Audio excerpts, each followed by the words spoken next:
¿Qué tal amigos? Bienvenidos a un episodio más de la Biblia bajo los lentes, en esta serie de estudios acerca del Evangelio de Marcos. Hoy día vamos a estudiar los versículos 18 al 28 del capítulo 2 del Evangelio de Marcos. Este segundo Evangelio en el orden de las Biblias normales, pero primer evangelio en orden cronológico, seguramente. Muy bien, vamos al texto. Dice así el versículo 18 y siguientes. Los discípulos de Juan y los fariseos estaban ayunando. Fueron a Jesús y le dijeron: ¿por qué ayunan los discípulos de Juan y los discípulos de los fariseos, pero tus discípulos no ayunan? Jesús les dijo: ¿acaso pueden ayunar los que están de bodas mientras el novio está con ellos? Entre tanto que tienen al novio con ellos, no pueden ayunar. Pero vendrán días cuando el novio les será quitado. Entonces, en aquel día, ayunarán. Nadie pone parche de tela nueva en vestido viejo. De otra manera, el parche nuevo tira del viejo y la rotura se hace peor. Ni nadie echa vino nuevo en odres viejos. De otra manera, el vino rompe los odres y se pierde el vino, y también los odres. Más bien, el vino nuevo se echa en odres nuevos. Y vamos a parar la lectura por ahí y vamos a analizar este pasaje. Fíjense que aquí hay un contraste con lo que nosotros habíamos estudiado la semana pasada. La semana pasada habíamos terminado nuestro estudio con Jesús siendo cuestionado de por qué él comía con publicanos y con pecadores. Y ahora los discípulos de Juan y los fariseos estaban ayunando. Hay un contraste entre el ayuno de los discípulos de Juan y de los fariseos con con el almuerzo que seguramente tenía Jesús en los versículos anteriores con los publicanos y con los pecadores. Ahora bien, aquí hay cositas que desgranar. Por primera vez vemos a Jesús siendo cuestionado no solamente por los fariseos, sino por otro grupo, los discípulos de Juan.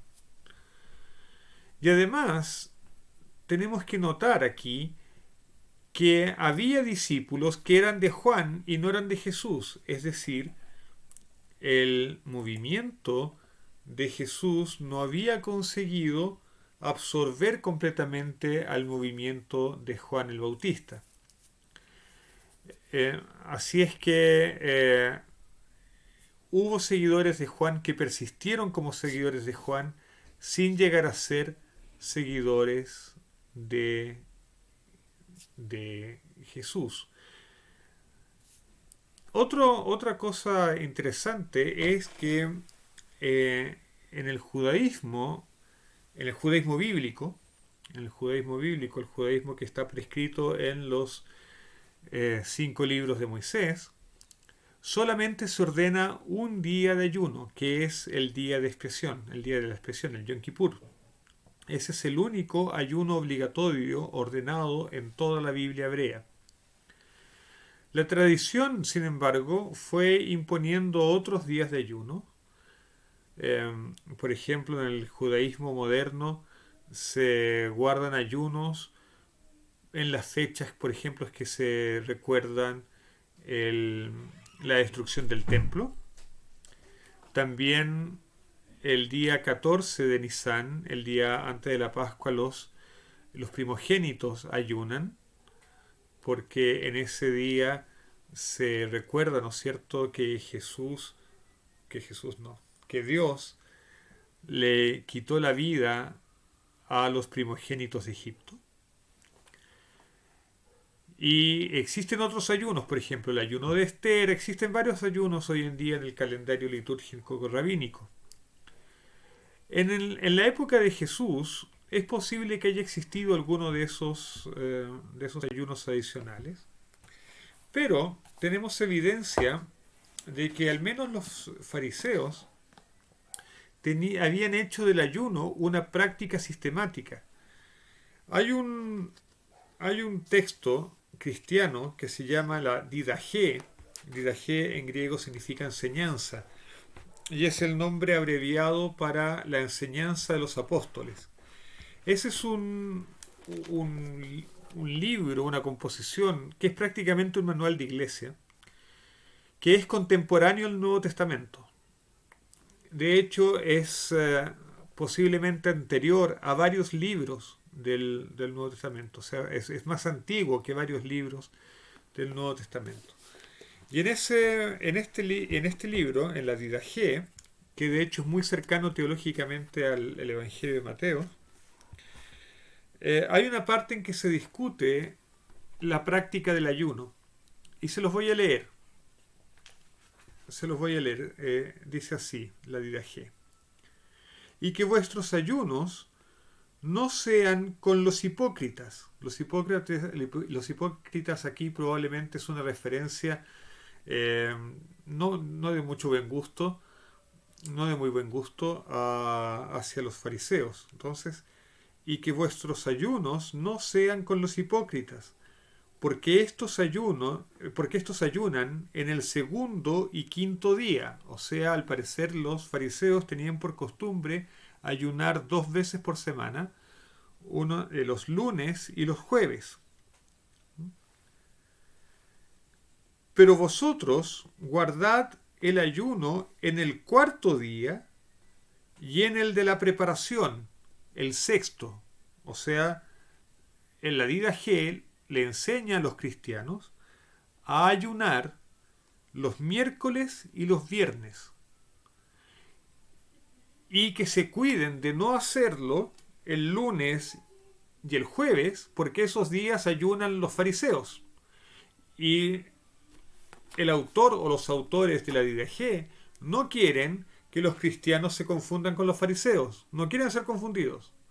Así es que le dice a los cristianos que ayunen los miércoles y los viernes. Así es que esa era posiblemente una práctica cristiana, una práctica piadosa y una práctica judía también, el ayunar algunas veces por semana.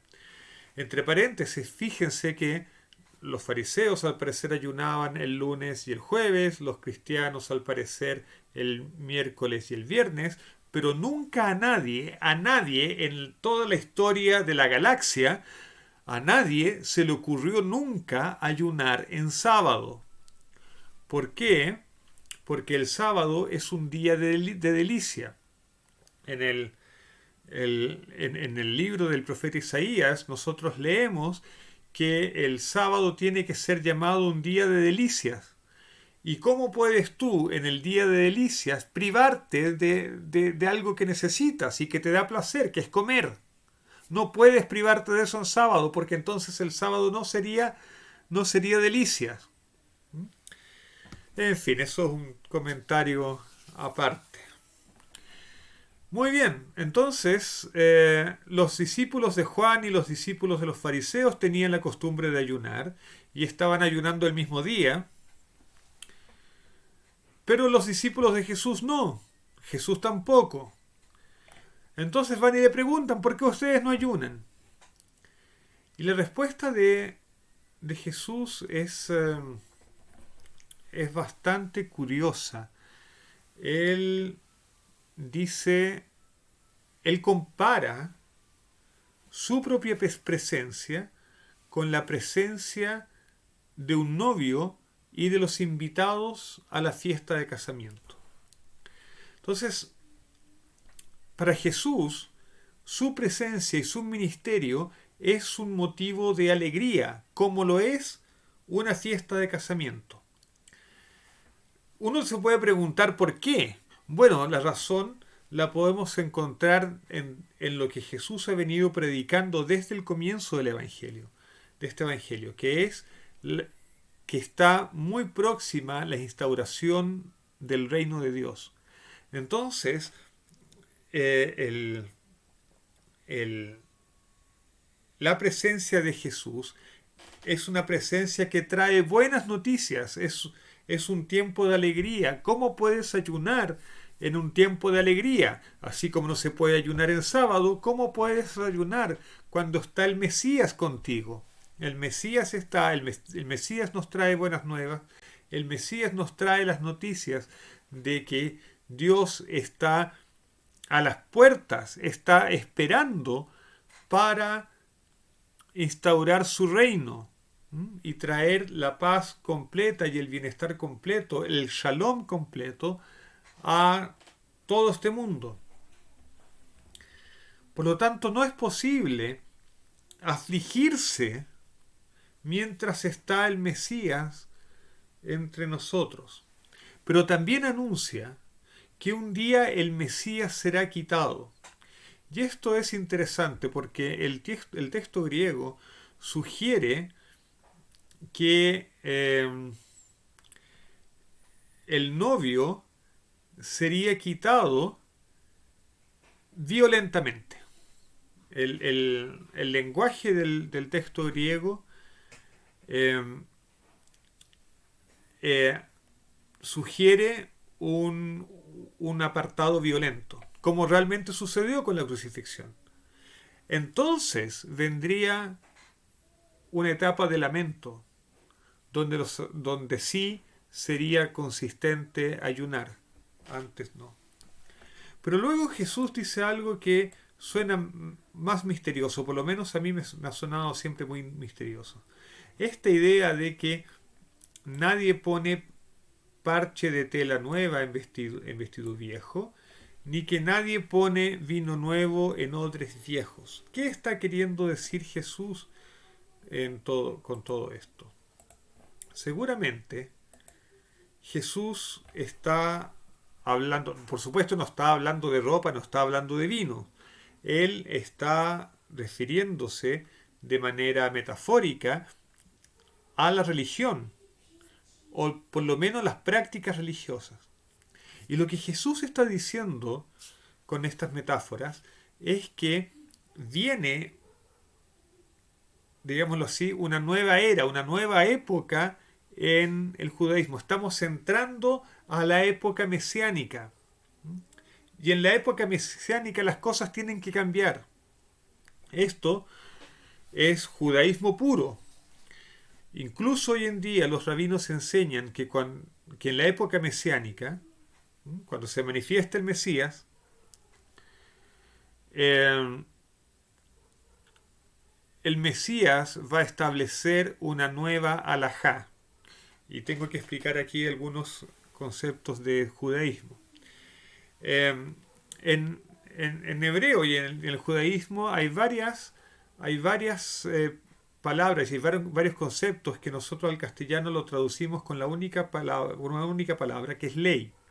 Entonces, por ejemplo, tenemos la Torá, que generalmente la traducimos por ley, aunque en realidad Torá significa instrucción, mucho más mucho más que ley. Ley es una mala traducción de Torá. Torá es instrucción. Pero existe otro concepto que es la alajá. ¿Qué es la alajá? La alajá es la manera como se aplica la Torá a la situación que se está viviendo, a la situación actual. La Torá fue dada hace 3.000 años, 3.500 años. Por lo tanto, fue dada en un lenguaje y en un contexto que es completamente distinto al nuestro. Y la Torá contiene los grandes principios de Dios. Pero uno tiene que preguntarse cómo esos principios son aplicados a la vida que nos toca vivir hoy día, a nuestra época, en nuestro contexto cultural, en nuestro contexto de vida moderno. ¿Cómo lo hacemos? Esa decisión, esa aplicación de los grandes principios a la vida que nos toca vivir ahora, eso es la halajá. Entonces la halajá contempla todas las decisiones rabínicas que dicen cómo vivir la Torá en la época actual. Y están las leyes de qué es lo que está permitido, qué es lo que está prohibido y todas esas cosas. Todo eso constituye la halajá. Y lo que los rabinos enseñan es que, a pesar de que entre los rabinos puede haber discusiones y desavenencias de cuál es la halajá correcta, dicen los rabinos, cuando venga el Mesías va a establecer la halajá del Mesías, que tiene autoridad sobre todos. Entonces el Mesías va a hacer cambios en las costumbres. El Mesías, dicen los rabinos, no va a cambiar la Torá, pero sí va a cambiar la aplicación de la Torá y algunas costumbres. Y eso es lo que vemos a Jesús haciendo aquí. Y es exactamente lo que a lo que Jesús se está refiriendo en estas comparaciones, con estas metáforas.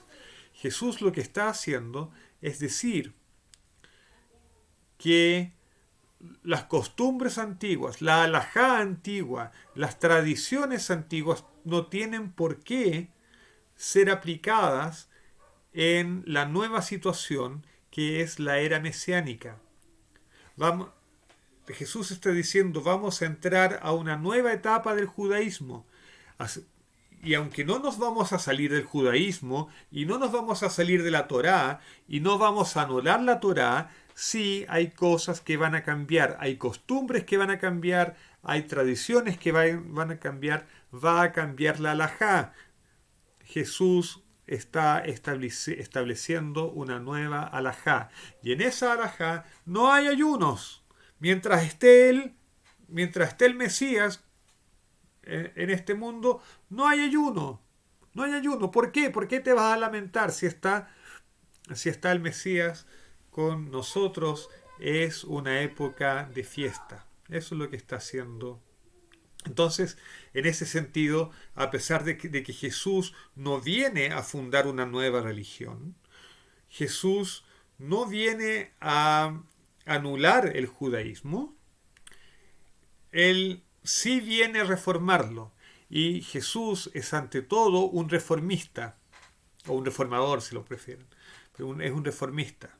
Y en muchos aspectos, de hecho, es un reformista liberal. Por ejemplo, aquí está... no está negando ni está prohibiendo.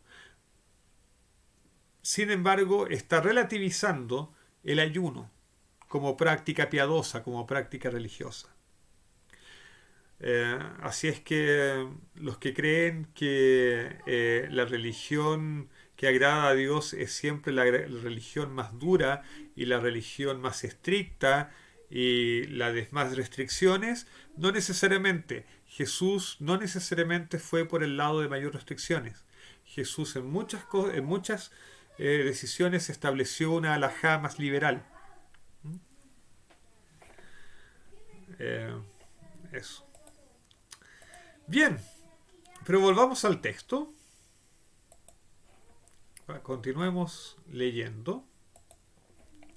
Porque viene otro pasaje interesantísimo a propósito de establecer la halajá y de cambiar la halajá. Viene el versículo 23 y vamos a leer del 23 al 28. Dice así: Aconteció que Jesús pasaba por los sembrados en sábado y sus discípulos se pusieron a caminar arrancando espigas. Los fariseos le decían: Mira, ¿por qué hacen en los sábados lo que no es lícito?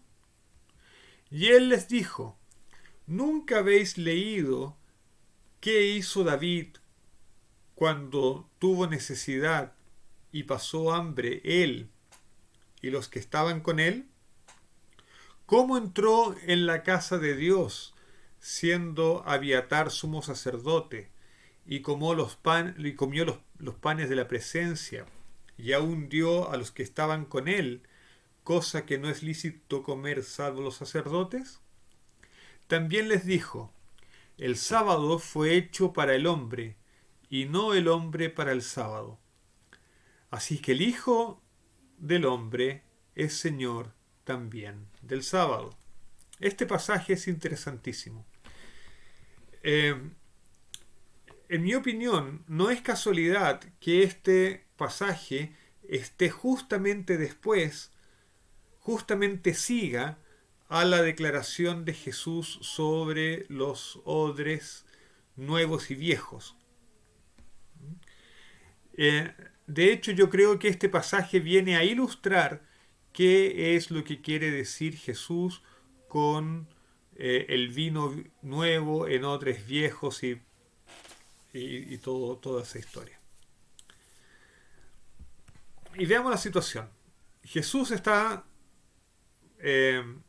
pasando por los sembrados en sábado. Esto es un poco raro ya de por sí,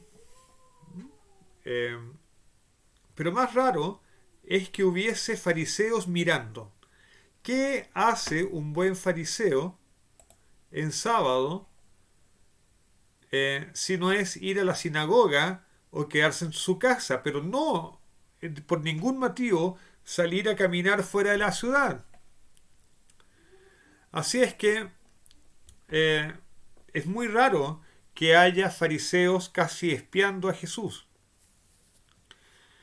Es tan raro que algunos han llegado a pensar que esa historia, desde el versículo 23 al 28, es realmente ficción, que no ocurrió y es una ficción de Marcos para ilustrar el punto del sábado y para ilustrar el punto de esto de los odres viejos y nuevos. Así es que es muy interesante desde ese punto de vista. Y efectivamente, según el relato, los discípulos estaban haciendo algo que está prohibido en sábado. En sábado está prohibido cosechar. Es uno de los 39 trabajos que están prohibidos en sábado. Así es que los discípulos efectivamente estaban, formalmente hablando, cometiendo una violación. Una violación desde el punto de vista de la halajá, porque los mandamientos en la Torá dicen que no debe hacerse ninguna obra en sábado, pero no hay una especificación de cuáles son las obras que no se deben hacer. La especificación es parte de la halajá, de las decisiones rabínicas. Pero en general hay consenso de que los discípulos estaban haciendo algo que no era estrictamente debido. Y Jesús invoca, para justificar a sus discípulos, para salvar la cara de los discípulos, invoca una historia muy curiosa. Primero, es una historia acerca del rey David.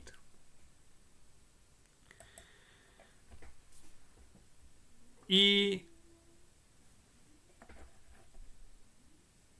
además es una historia que es bastante excepcional.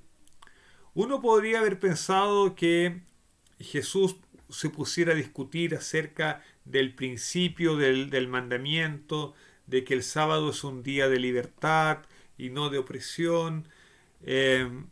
Uno podría haber esperado que él citase al profeta Isaías diciendo que el sábado tenía que ser un día de delicia, pero él no hace nada de eso. Él va y cuenta y recuerda esta historia del rey David. Y efectivamente, el libro de Samuel, el primer libro de Samuel, nos cuenta que David, teniendo que arrancar ahí con los hombres que lo apoyaban, tiene hambre, le hacen falta provisiones, y va hasta donde el sumo sacerdote que estaba en el santuario y le pide los panes de la preposición. Primero le pide si tiene pan que compartir con él, y le dice que no tiene, que los únicos panes que tiene son el pan de la preposición, y David insiste en que se los dé. El sumo sacerdote dice que no puede ser porque eso es solamente para los descendientes de Aarón, para la familia sacerdotal. Y finalmente el sacerdote Abiatar, perdón, el sumo sacerdote le da los panes a David, y David los reparte con los suyos. Lo que hace el sumo sacerdote es un acto humanitario. Viola la ley en el sentido de que permite que alguien que no sea de la familia sacerdotal coma de los panes, pero lo hace con un hecho de caridad. Al final es como si yo diera algo que es mío, algo que me pertenece, se lo diera a alguien que lo necesita más. Es una acción de caridad. Los panes de la preposición eran para que fuesen consumidos por los sacerdotes. Por lo tanto, el sacerdote bien podía decir, bueno, en este caso de necesidad no lo quiero consumir yo, que lo consuma alguien que lo necesita más que yo. Eso no está escrito directamente en la ley, pero podría ser una interpretación eh, humanista, digamos, de la ley. Pero lo curioso, desde mi punto de vista, es que Jesús busca una historia que tiene como protagonista a David. ¿Y por qué es importante eso? Porque la razón por la que el sumo sacerdote le da los panes finalmente a David es porque David era el ungido, había sido ungido e había sido destinado a ser el rey de Israel. Como Jesús se presenta, él sabe que es el Mesías. David era el Mesías. Por lo tanto, Jesús se está comparando él mismo con David. Él está diciendo, yo soy David, yo soy el Mesías. Y así como el David de la historia pasó por encima de la norma escrita en caso de necesidad y compartió los panes de la preposición con los que lo acompañaban, así yo también, en el lugar de David, el verdadero Mesías, paso por encima de la regulación del sábado, de la halajá del sábado, para compartir el alimento con mis discípulos. Un paréntesis curioso en la historia. Para variar, Marcos cita mal las escrituras hebreas. ¿Por qué? Porque para empezar, Marcos hace a Jesús decir que fue el Abiatar, el sumo sacerdote, que le dio los panes a David. Y no, resulta que no es Abiatar, es otro sumo sacerdote. Según el libro que tenemos nosotros de Primera de Samuel, es otro sumo sacerdote, no es Abiatar. Y David no entró al templo, él esperó respetuosamente afuera, fue el sumo sacerdote el que fue a buscar los panes. Así es que para variar, Marcos es impreciso, al menos que Marcos estuviera leyendo textos distintos a los que nosotros estamos leyendo. Pero de nuevo es impreciso al tratar con el texto bíblico y hace a Jesús equivocarse en el relato. Cierro el paréntesis curioso.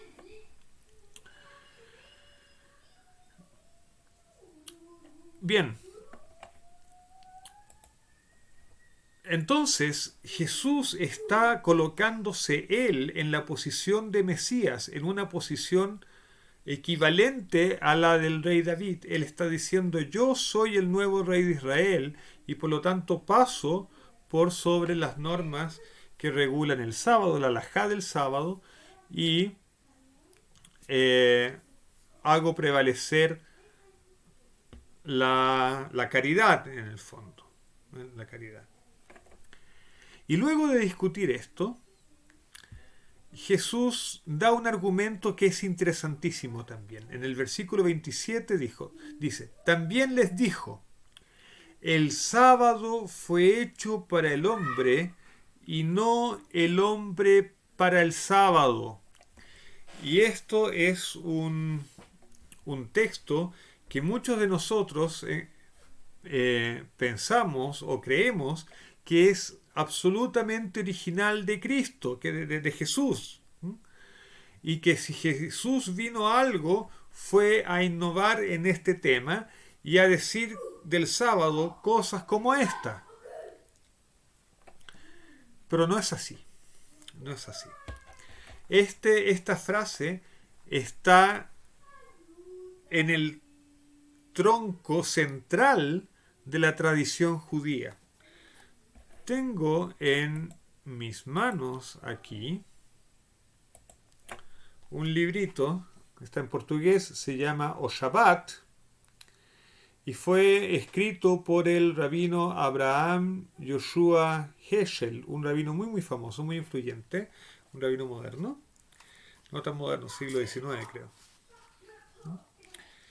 Y este rabino, no, siglo XIX no, siglo XX, ¿no? El rabino Heschel nació en 1907,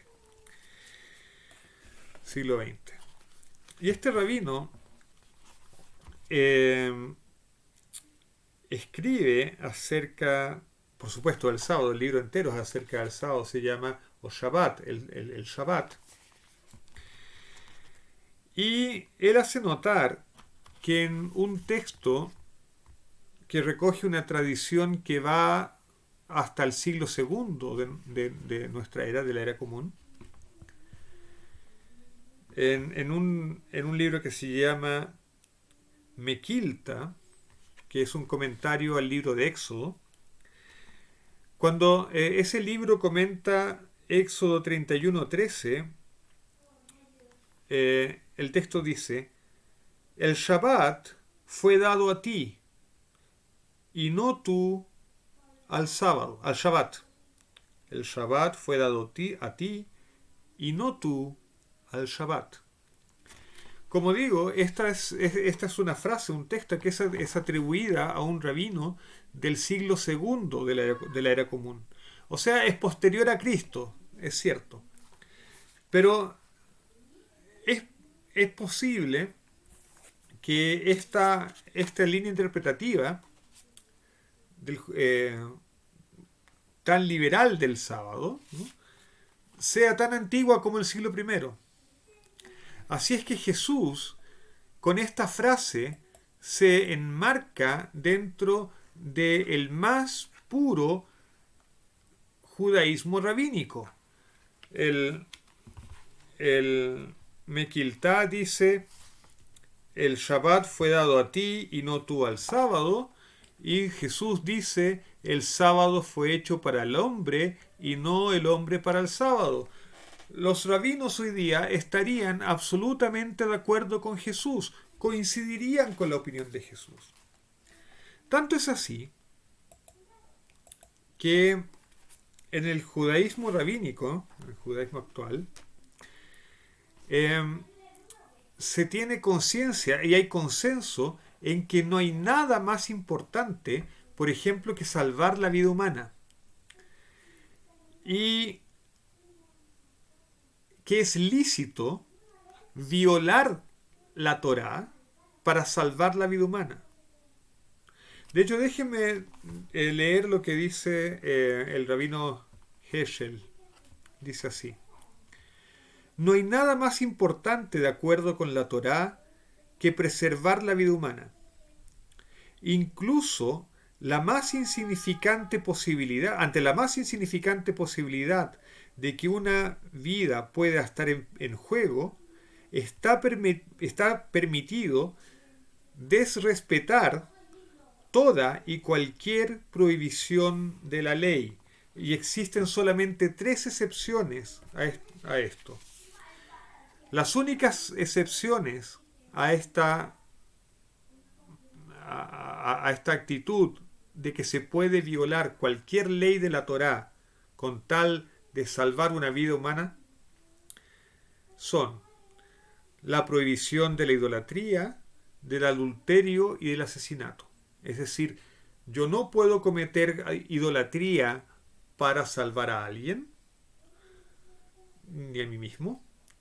No puedo cometer adulterio para salvar a alguien o salvarme a mí mismo. Y no puedo asesinar o dejar que se cometa un asesinato para salvar a alguien o para salvarme a mí mismo. Pero fuera de esas tres excepciones, es posible, según los rabinos, violar cualquier ley de la Torá con tal de salvar una vida humana. De hecho, lo dicen de manera más amplia que lo digo yo, dicen, incluso ante la más insignificante posibilidad de que una vida pueda estar en juego, es permitido desrespetar toda y cualquier prohibición de la ley. Por lo tanto, los rabinos hoy en día estarían completamente de acuerdo con Jesús. Si hay causas humanitarias, si el sábado los pilló en un lugar que no era el de ellos y nadie fue suficientemente hospitalario para ofrecerles comida, ellos muy bien pueden ir a los campos, cosechar de las espigas que estaban destinadas a los pobres y a los forasteros y comer. Pero el versículo 28 remata y no queda claro que sea una palabra de Jesús o si es un comentario de Marcos, pero la conclusión del pasaje es así es que el Hijo del Hombre es Señor también del sábado. Y ahora vemos a Jesús siendo presentado con autoridad sobre el sábado. Aquí hay una ambigüedad también, porque la frase Hijo del Hombre puede significar simplemente un ser humano. Un ser humano puede determinar cuál es el comportamiento que debe seguir en el sábado. Pero si entendemos el Hijo del Hombre como el título que Jesús prefería para sí mismo, la frase significaría que Jesús, como el Mesías, tiene autoridad sobre el sábado. Entonces, en este Evangelio ya hemos visto a Jesús teniendo autoridad para perdonar pecado, teniendo autoridad para expulsar demonios y para curar enfermedades, teniendo autoridad para enseñar y teniendo autoridad sobre el sábado. En realidad, Jesús no está anulando el sábado, pero está estableciendo una nueva alajá. No está cambiando la ley, está cambiando las normas, las regulaciones que rigen la guarda del sábado. Está cambiando la alajá. Así es que eso es, quedamos por aquí hoy día, quedamos con este Jesús con autoridad y que tiene una teología absolutamente centrada en el ser humano. Para Jesús lo importante es el ser humano. Y todas las leyes que puedan ser ceremoniales o que puedan ser leyes de pureza o incluso cosas tan importantes como el sábado, tienen que ser guardadas y tienen que ser consideradas como formas de la persona acercarse a Dios, pero nunca pueden ser usadas como formas de oprimir al ser humano.